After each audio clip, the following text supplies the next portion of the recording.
તો મોરબીમાં સિરામિક બાદ હવે ટ્રાન્સપોર્ટ ઉદ્યોગ પણ ઠપ થયો છે। રોજની 9000 ટ્રકની અવરજવર સામે માત્ર 10% ટ્રક રસ્તા પર જોવા મળી રહી છે। કંડલા મુન્દ્રાથી ગેસ લાવતા 500 ટેન્કરો સદંતર બંધ હાલતમાં છે। કામકાજ બંધ થતા ટ્રાન્સપોર્ટ માલિકો માટે હપ્તા ભરવા મુશ્કેલ થઈ ગયા છે। સેંકડો ટ્રક ચાલકો અને ક્લીનરોની રોજગારી પર યુદ્ધની અસર જોવા મળી રહી છે। સિરામિક ઉદ્યોગ બંધ રહેતા ટ્રાન્સપોર્ટ ઉદ્યોગમાં કરોડોનું નુકસાન થયું છે।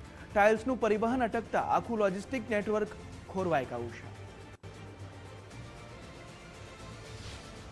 ભાઈ આ જે ટ્રાન્સપોર્ટ છે ઉદ્યોગ છે એ ઉદ્યોગની પાછળ ટ્રાન્સપોર્ટ હોય છે।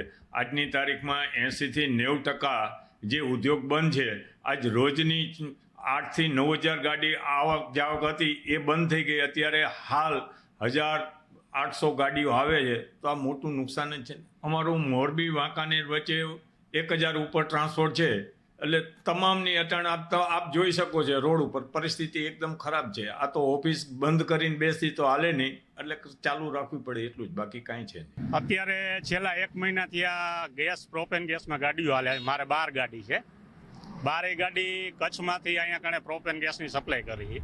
આ છેલ્લા 1 મહિનાથી આ બિલકુલ બંધ થઈ ગયું છે અને આવનારા સમયમાં હવે આના હપ્તા પણ અત્યારે હવે ચૂકવાય એવી પરિસ્થિતિ નથી રહી તો મોટી તકલીફ પડે રહી। મિડલ ઈસ્ટમાં ચાલી રહેલ યુદ્ધના કારણે મોરબીના 1000થી વધુ ટ્રાન્સપોર્ટરો માટે ખરાબ સમય આવ્યો છે। જે આ દ્રશ્યો દેખાઈ રહ્યા છે આ પ્રોપેનના ટાંકા છે કે જે કચ્છમાંથી પ્રોપેન ગેસ ભરીને મોરબીના સિરામિક ઉદ્યોગને સપ્લાય કરતા હતા, પરંતુ છેલ્લા 1 મહિનાથી ધીરે ધીરે સિરામિક ઉદ્યોગ બંધ થયો છે કારણ કે ગેસની જે સપ્લાય હતી એ સંપૂર્ણપણે બંધ થઈ ગઈ છે અને તેના લીધે મોરબીના સિરામિક ઉદ્યોગ લગભગ 90%થી વધારે બંધ હાલતમાં છે અને તેની સીધી અસર ટ્રાન્સપોર્ટ ઉદ્યોગ ઉપર જોવા મળી રહી છે। લગભગ 8000થી 10000 ટ્રકો જે રોજ મોરબીમાં આવતી હતી જેમાં પ્રોપેન ગેસના ટાંકાનો પણ સમાવેશ થાય છે। આ તમામ પ્રકારની ટ્રકો હાલ થાંભી ગયા છે। હજારો લોકોની રોજગારી ઉપર સીધી અસર થઈ છે। તો ટ્રાન્સપોર્ટરો માટે આ જે ગાડીઓ છે તેના હપ્તા ક્યાંથી કાઢવા તે પણ મોટો સવાલ જોવા મળી રહ્યો છે।